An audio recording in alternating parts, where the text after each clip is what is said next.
Hello friends and welcome to today's Sutta class. We will start with the Namo Tassa as usual. Feel free to join if you like.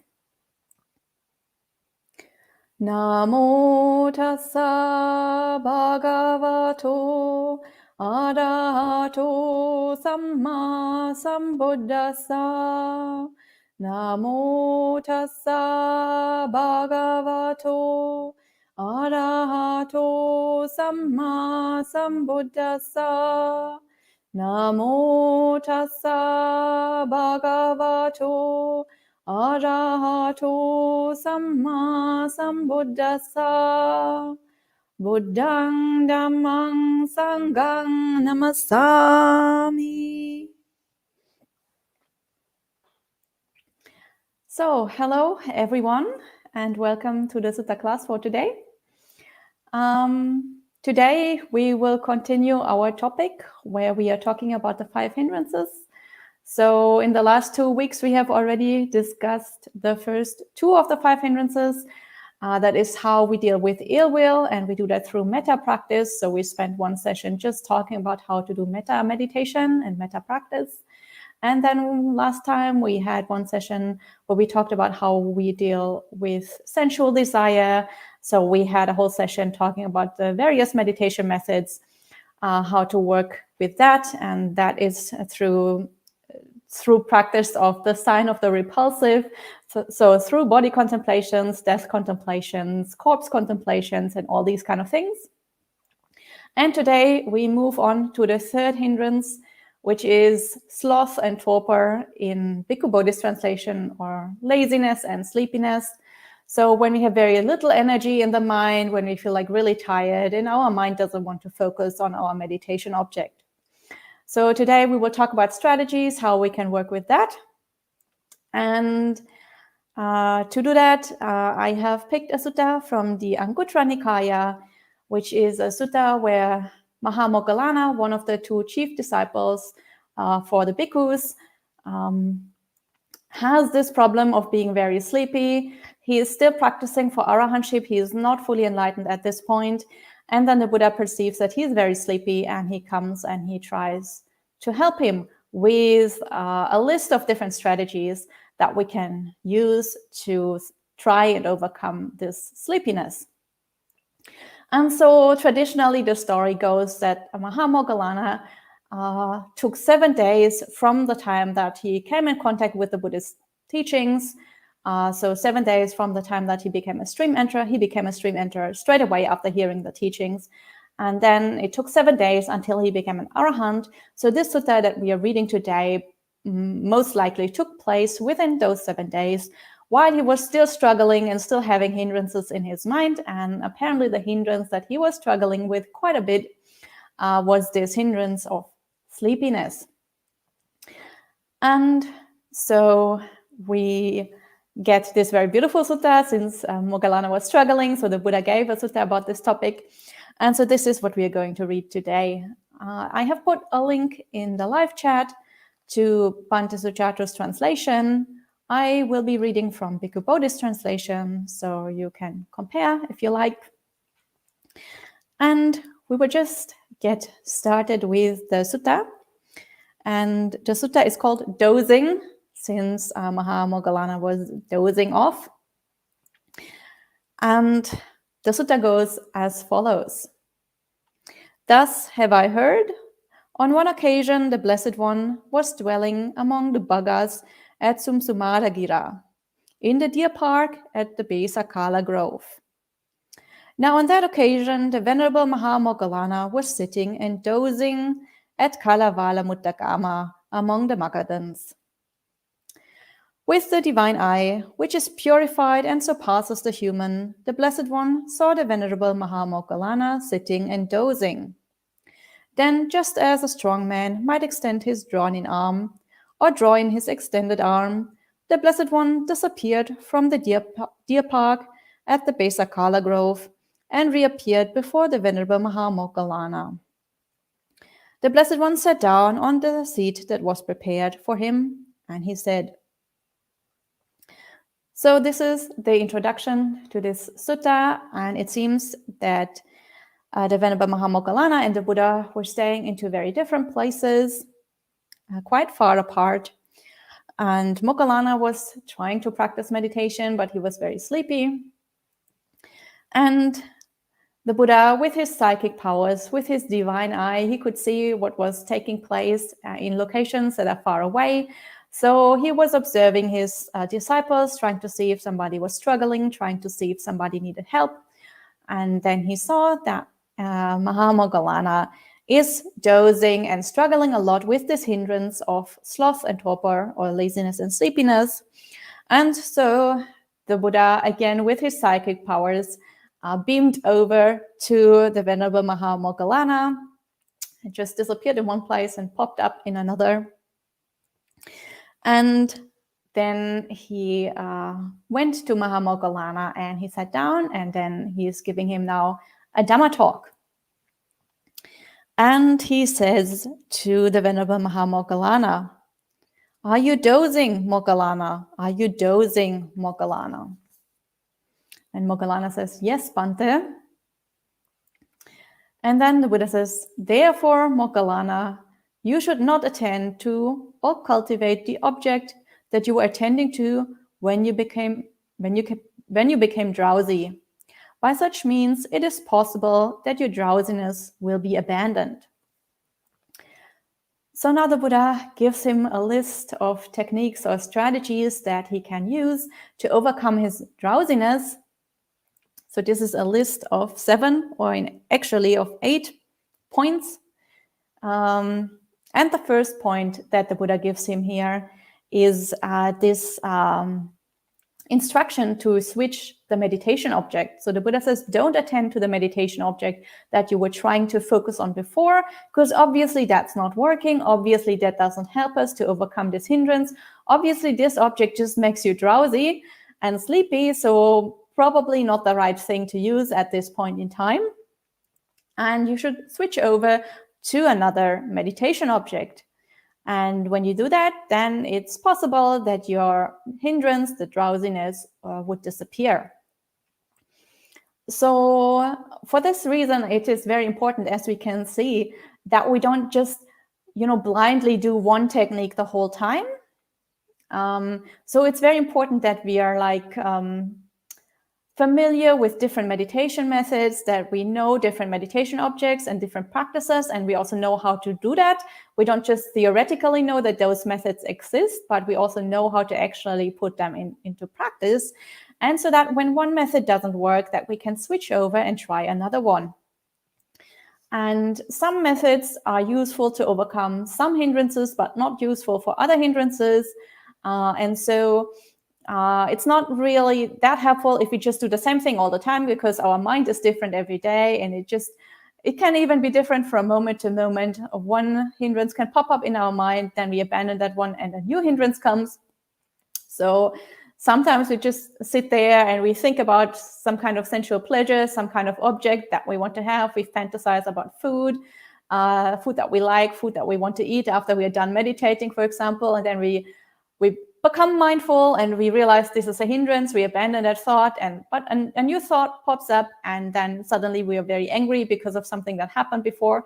So we see how our mind constantly switches back and forth between different hindrances. And so it can be helpful to know various different methods, so that if one doesn't work for one hindrance, we can use another one. And so here the Buddha clearly says you can switch over to another object and see if that helps you.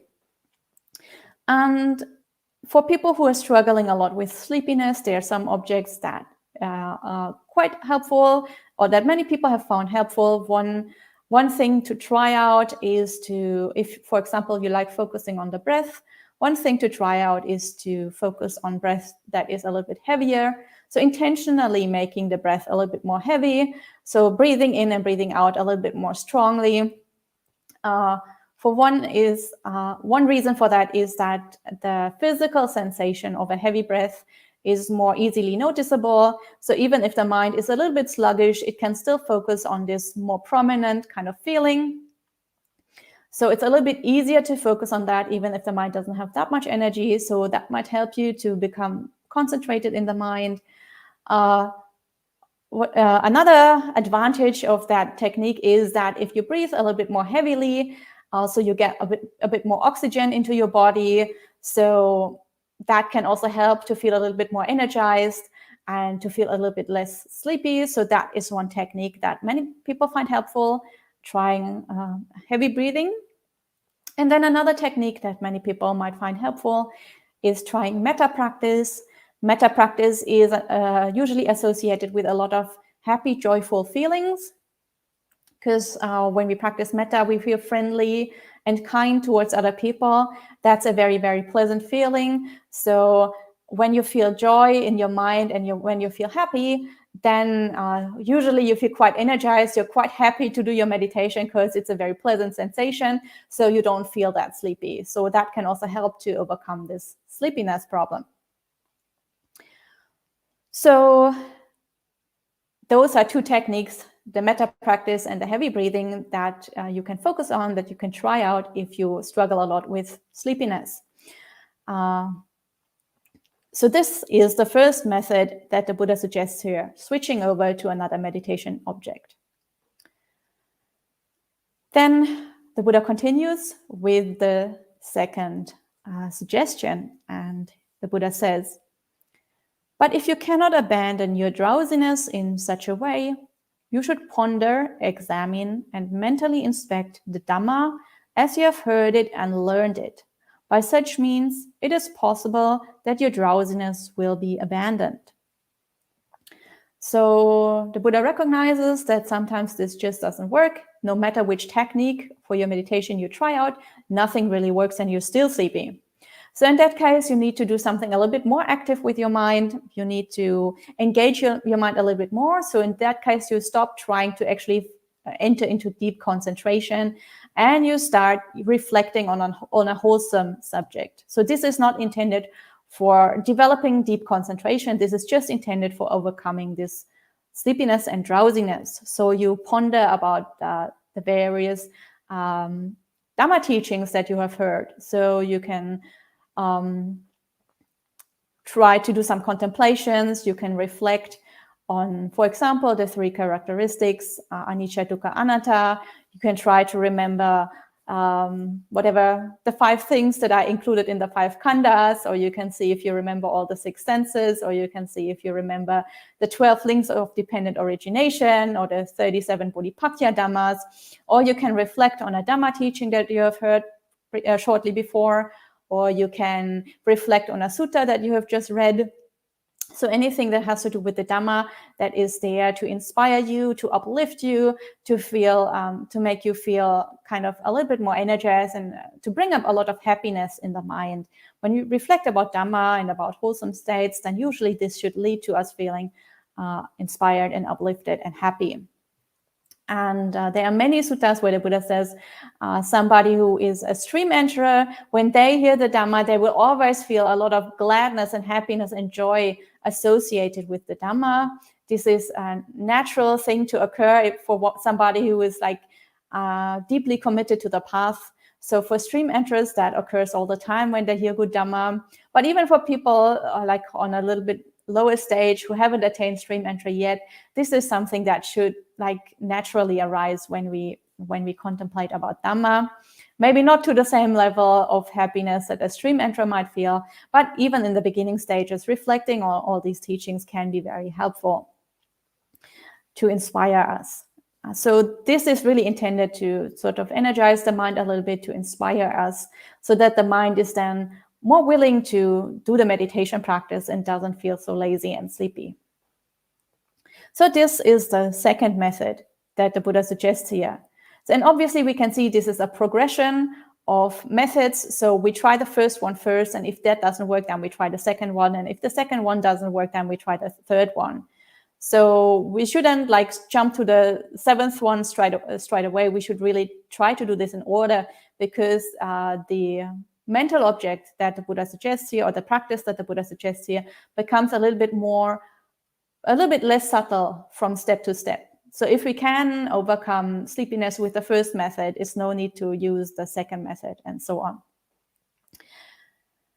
So then the Buddha moves on with the third method, Again, this is a little bit less subtle than the second method. And the Buddha says, if you cannot abandon your drowsiness in such a way, you should recite in detail the Dhamma as you have heard and learned it. By such means, it is possible that your drowsiness will be abandoned. So this third method is quite similar to the second method. The purpose is exactly the same, again, to inspire us and to uplift us and to bring a bit of happiness and energy to our mind. Just in the second method, we were just internally reflecting on the Dhamma.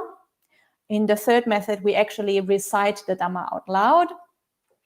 So this is obviously a bit more physical activity since we are speaking out loud. So again, this is designed to energize our body a little bit and to energize our mind a little bit. If we speak out loud, then obviously we need a bit more energy. Usually this should help us overcome laziness and sleepiness, since obviously we cannot fall asleep if we are chanting because we are physically active. We are like chanting, we are speaking. And also this is obviously if we are chanting, then we are breathing more heavily. We get in, like we take in more oxygen into our body. The heart rate goes up a little bit, and also that should help us to overcome this sleepiness problem. So this is the third method that the Buddha suggests here, doing some recitation or some chanting of the Dhamma. And obviously then it is up to us what we think would be suitable to recite or to chant. It could either be a sutta, it could be some kind of Dhamma teachings, it could be something from a chanting book that we know well, even something that we know by heart. So whatever we feel inspired to chant, whatever we think will uplift us and will bring energy to our mind that is connected with the Dhamma, is something that is suitable to be chanted at this point in time. And then the Buddha moves on to the fourth method, and he says, but if you cannot abandon your drowsiness in such a way, you should pull both ears and rub your limbs with your hands. By such means, it is possible that your drowsiness will be abandoned. So now the next step again is less subtle. This time the Buddha suggests some physical activity. He says to pull one's ears and to rub one's limbs with one's hands. So this is again designed to wake up the body, to overcome this drowsiness, to kind of really increase the circulation in our body. When we rub our limbs, it's basically kind of like a massage. So we really want to increase the blood flow there. We really want our system to wake up and to get more energized. And especially if we rub our ears, as the Buddha says here, obviously there are a lot of acupuncture or acupressure points in the ears.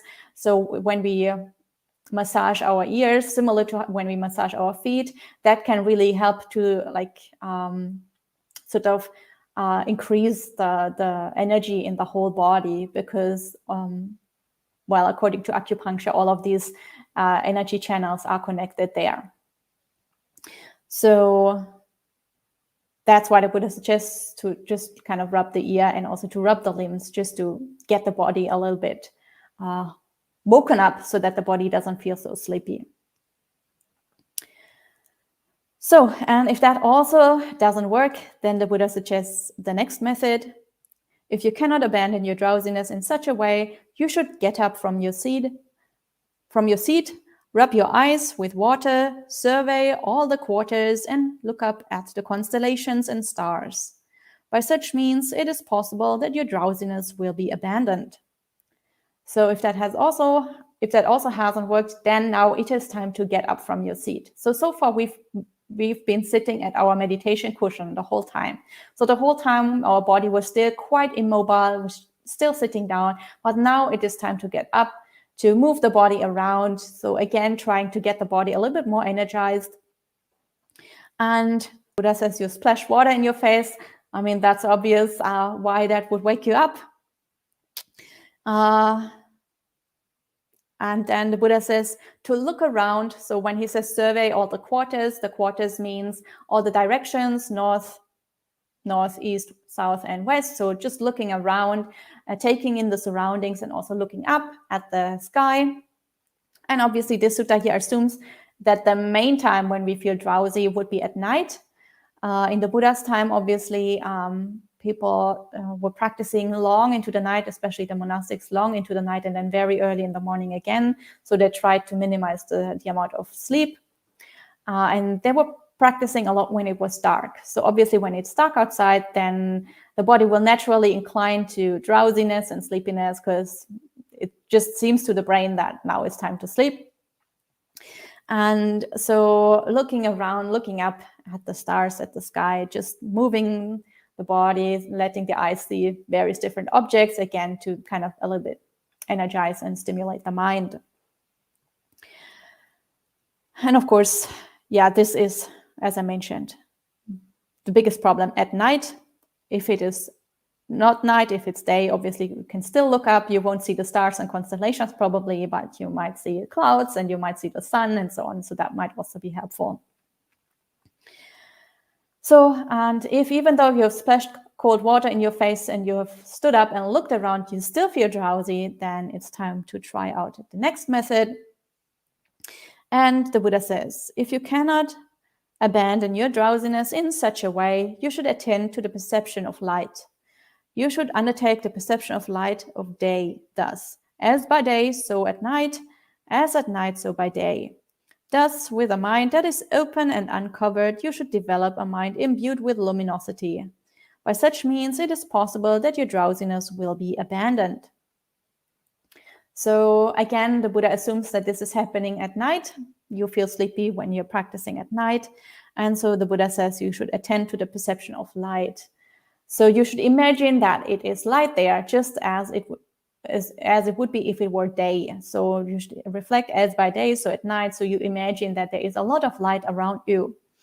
So again, to sort of overcome this impulse of the brain or of the mind to think that it's time to sleep when it is dark. So you imagine that it's actually daytime.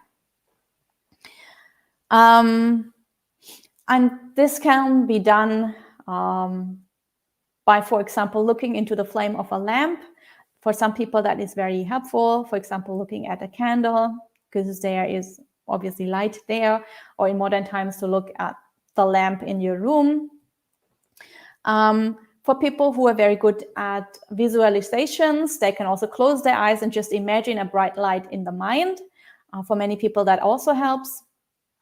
If you're sitting in a meditation hall with other people and you can't just switch on the light, or you also don't have this power of visualization, sometimes it can be helpful to just see if there's a window opposite to you. You just focus on that window, for example. So all of these things can be helpful to imagine this or to focus on this light, the perception of light. So whatever light is there. So that is the next method. And then finally, the Buddha suggests one more method. And he says, if you cannot abandon your drowsiness in such a way, you should undertake the exercise of walking back and forth, perceiving what is behind you and what is in front, with your sense faculties drawn in and your mind collected. By such means, it is possible that your drowsiness will be abandoned. So finally, the last method that the Buddha suggests here now is to switch over from standing meditation to walking meditation. Again, this will energize your body even more, hopefully. Again, it is much more difficult to fall asleep when you're walking around.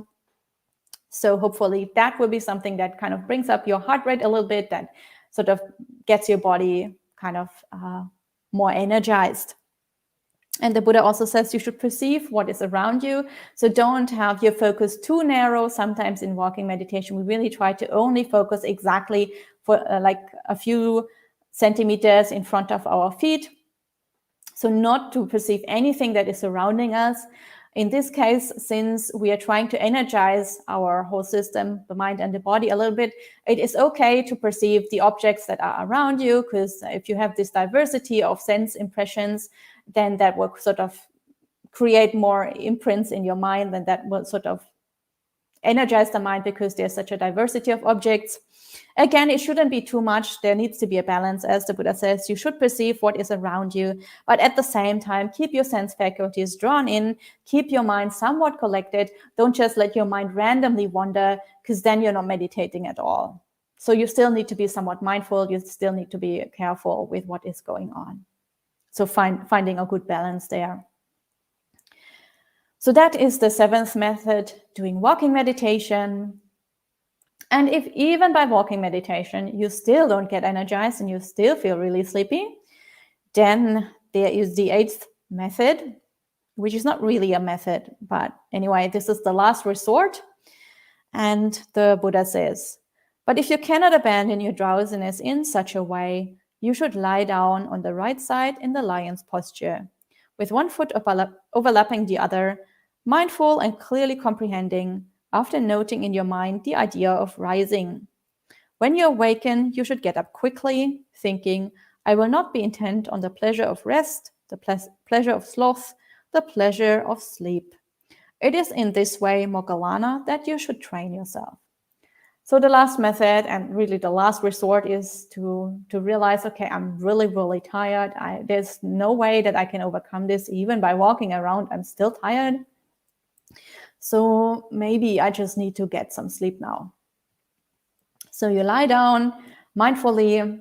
The Buddha suggests to lie down on your right side in the so-called lion's posture, and then to fall asleep mindfully. And before you fall asleep, to really set the intention that as soon as you wake up, you will get up. And when you wake up, then to really get up straight away, not to lie around in bed because it's so nice and so comfy and so soft and so warm, and you just feel so still a little bit drowsy and so on. And you just, roll over again and try to fall asleep again. So this is not the right way to practice. When you wake up, then to get up straight away with energy and with a new purpose, and then try to meditate again. So if we don't do that, if we just keep on lying in bed and roll over and try to sleep again, then again we are feeding that hindrance of sleepiness. We are feeding that hindrance of sloth and torpor. And then the hindrance will just get bigger and bigger and stronger and stronger. And next time we try to meditate, it will be even more difficult to overcome this hindrance. So in order not to feed this hindrance that is already causing us so much problem, we really need to pay attention when we do sleep, that we don't oversleep, and that we don't just, spend half the day lying around in bed. So these are methods how to work with this hindrance, 7 methods, or 7.5, if you want to count the 8th one. Methods how to work with this hindrance. And then the Buddha also talks a little bit about the causes why this hindrance arises. And so he continues and he says, therefore, Moggallana, you should train yourself thus. We will not approach families for alms with a head swollen with pride. It is in this way, Moggallana, that you should train yourself. It may be, Moggallana, that a bhikkhu approaches families with a head swollen with pride. Now there are chores to be done in the families, and for this reason, when a bhikkhu turns up, people may not pay attention to him. In such a case, the bhikkhu might think, who has turned this family against me? It seems these people have now become indifferent towards me. In this way, through lack of gain, one feels humiliated. When feeling humiliated, one becomes restless. When one is restless, one loses one's restraint. The mind of one without restraint is far from concentration. So the Buddha says one of the main causes why this hindrance arises is that people have a lot of pride, people are very conceited, people take themselves too seriously. And so he obviously used the example of a monk, because he's talking to Moggallana, obviously. And so for a monk, for many monks, the kind of daily interaction with other humans, especially with lay people, is that he would go for alms round every day to collect food. So that's how he has interactions with the lay people. And then in many cases, especially if a monk stays in one location for a while, he would know the families of the next village where he goes for alms daily. And so he knows which families are friendly towards him, which ones practice Dhamma, which ones are usually respectful to monastics. And so he comes to expect a lot of reverence and veneration and people paying respect to him and so on. And especially if he has a lot of pride and conceit, then he thinks this is what needs to happen whenever he shows up. But the fact is, the lay people live their own lives. They have a lot of work to do, and sometimes they may not notice that he has come because they're just away doing the household chores. And then, since he has a lot of conceit, he takes it personal, and he thinks, oh, they're doing this on purpose. They don't like me anymore. Somebody must have turned them against me. Somebody must have talked about me behind my back. Somebody must have done something to harm me. They're doing it on purpose.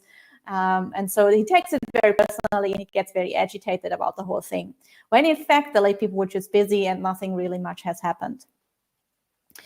And so, as the Buddha says, there's a lot of thinking. He feels humiliated. Then he becomes very restless because he makes up all these stories in his mind about, all the terrible people that are now, acting against him. And so the mind becomes very restless. And it's very interesting because when we think about restlessness, we think this is kind of the opposite hindrance of sloth and torpor. Restlessness means the mind is very agitated. There's way too much energy in the mind. And when we talk about sleepiness, then that means there's way too little energy in the mind. So it seems that this would be the opposite. But actually, people who struggle a lot with this hindrance, they often find that their mind swings back and forth the whole time between either being very agitated or being very sleepy, and it doesn't find the middle ground where it's just balanced. And the reason for that is that when you have a lot of restlessness and all these thoughts and all this conceit in the mind, all this arrogance in the mind, then your mind gets very, very tired. So actually your mind gets very, very exhausted, and then you fall in this pattern of sleepiness.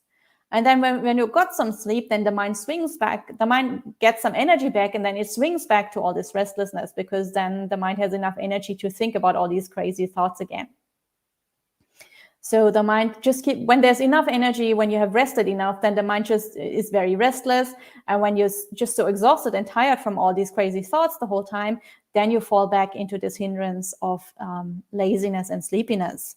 So it's actually all these thoughts that you're thinking that are caused by not properly seeing non-self, and by being very arrogant and conceited and having all this pride. That causes this feeling of exhaustion and of tiredness. So this is one possible explanation why people are struggling a lot with this hindrance. And then there is another explanation, another possibility why this hindrance might be very strong. And the Buddha says, "Therefore, Moggallana, you should train yourself thus. We will not engage in contentious talk. It is in this way that you should train yourself. When there is contentious talk, an excess of words can be expected. When there is an excess of words, one becomes restless. When one is restless, one loses one's restraint. The mind of one without restraint is far from concentration." So another cause for the experience of a lot of sleepiness is talking too much, especially talking about unessential stuff, random stuff, talking the whole day. Then again, the mind gets very restless because of all this input. When people talk to you all the whole time, then the mind can get very, very agitated, especially if you talk back and there's a constant back and forth. As the Buddha says, when there's an excess of words, then again, the mind becomes very restless, and we have the same pattern as we saw just now. The mind is very restless, then it gets overexhausted, and then it becomes extremely tired. Then you sleep a little bit, the mind gets energy back, and immediately it goes back to being very restless until it again is exhausted and goes back to being tired. And the Buddha says the mind of such a person is far from concentration, so it just swings back and forth between those two hindrances without ever coming to the middle, to the balance, where the energy is just right and where you can actually practice and attain concentration or attain samadhi. So talking too much about unessential stuff is another cause for this hindrance. And of course, in modern times, it's not just talking with other people. Of course, talking with other people still is one of the major points, but also all other kinds of activities where our mind gets too much verbal input. So that could, for example, also be listening to music the whole time, especially music that has lyrics, because again, that is like words that go into our mind. Or watching movies. Movies have a lot of talking there also. Anything that kind of puts all these voices into our head, all these new ideas into our head, whether that is face-to-face talking or verbal input through other means, such as music and movies and so on. All of this can make our mind very, very agitated.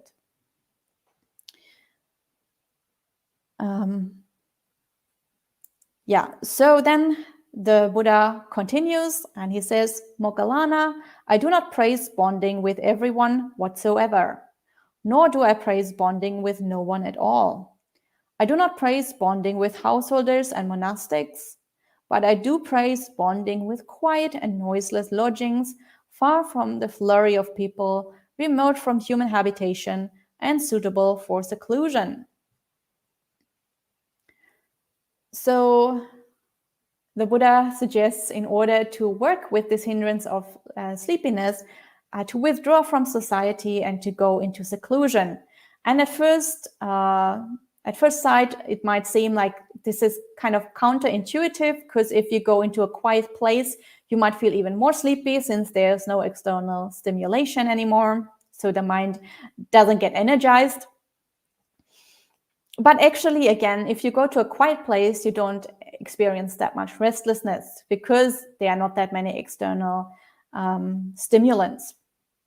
And when the mind isn't that restless, it doesn't get overexerted, and then it also doesn't get overly tired as a consequence. So the Buddha here seems to say that in many, many cases, the mind experiences this sleepiness or sloth and torpor because it was too restless before, because it was overexerted. There was too much input before. The life was too stressful, or because we have too much pride, or because we're talking too much and there's just too much going on. We're overly restless and then become overly tired and exhausted as a consequence. So the Buddha recommends going into a quiet place if you can.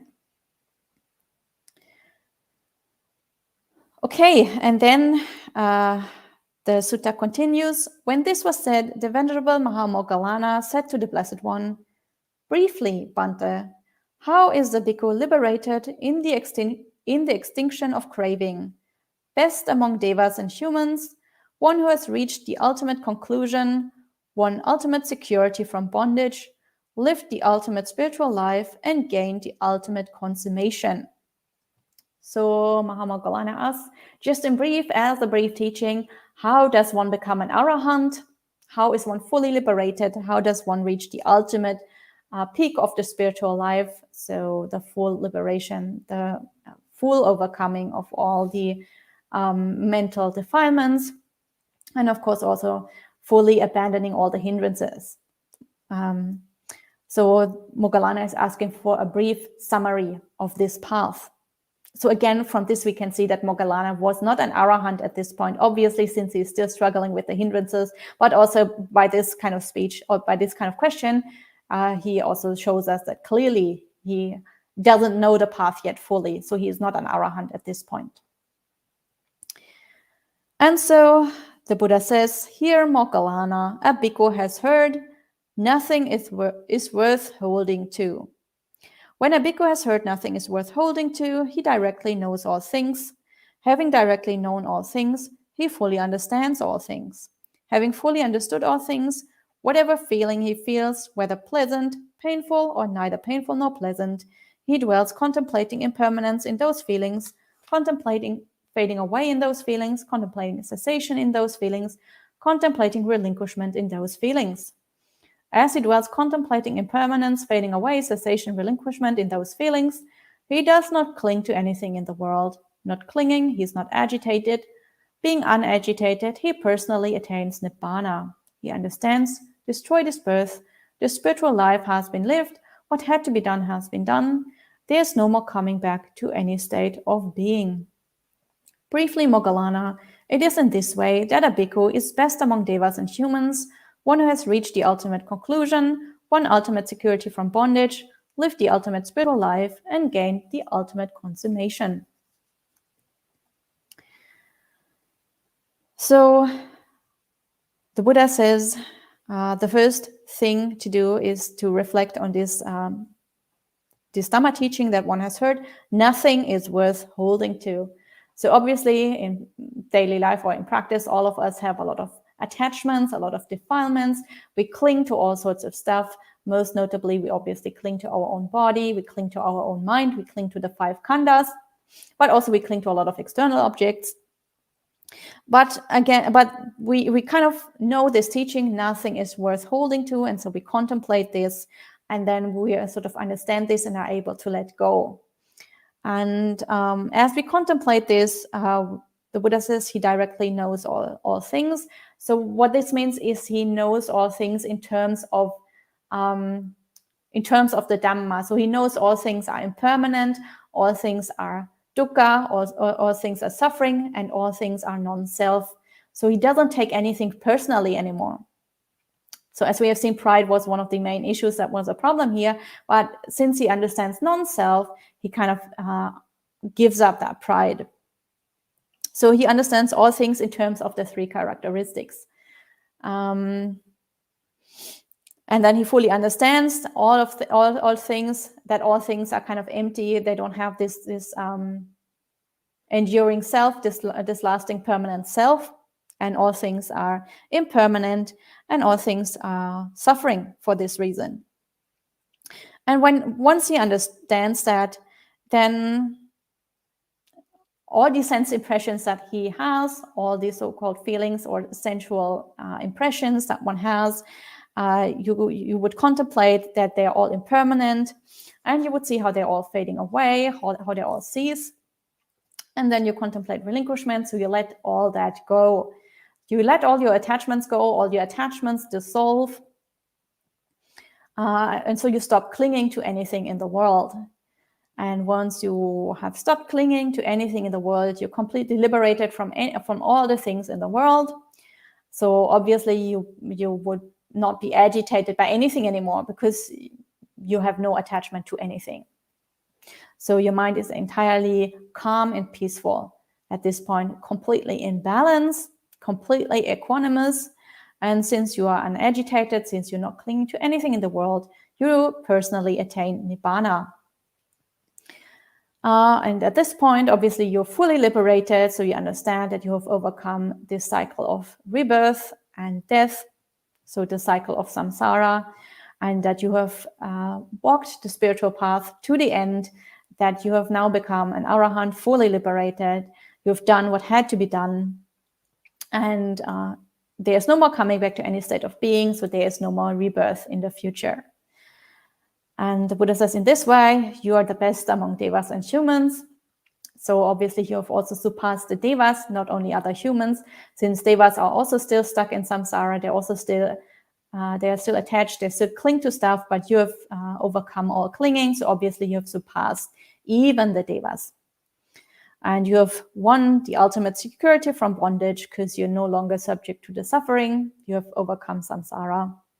You have lived the ultimate spiritual life to its full conclusion, and you have gained the ultimate consummation.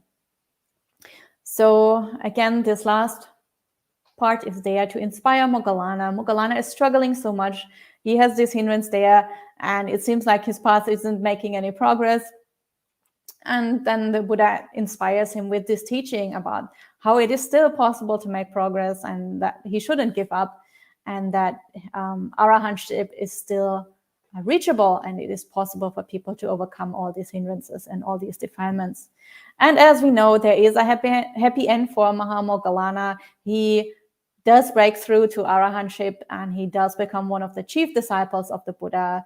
So he's able to help so many other monks and nuns, and also lay people, to practice the path, to make progress, and to ultimately also reach this end goal of arahantship.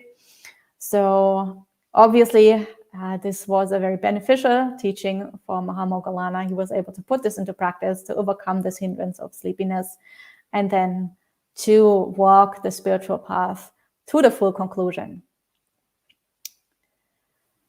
So this is our sutta for today, where we have talked about how to overcome this hindrance of laziness and sleepiness. We've talked about 7 or 7.5 methods progressively, one after the other, that we can try to apply if we struggle a lot with this hindrance. So hopefully that was helpful for some of you. Hopefully you can put that into practice and try it out next time you struggle with that. And for now, we are going to end the sutta class. And if you have any questions or comments, you can leave them in the live chat. I think so far I haven't seen any question, but I'm going to wait a little bit and see if there's anything that might pop up.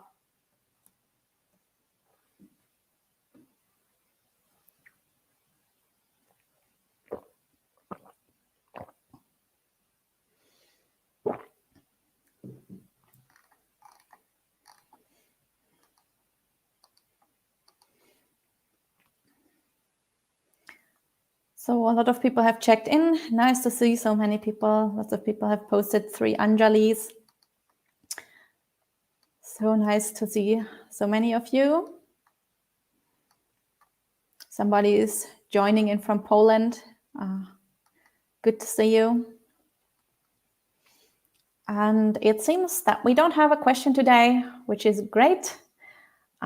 So hopefully this was a sutta that was easy to understand, and all these strategies are actually not that difficult to put into practice, I think.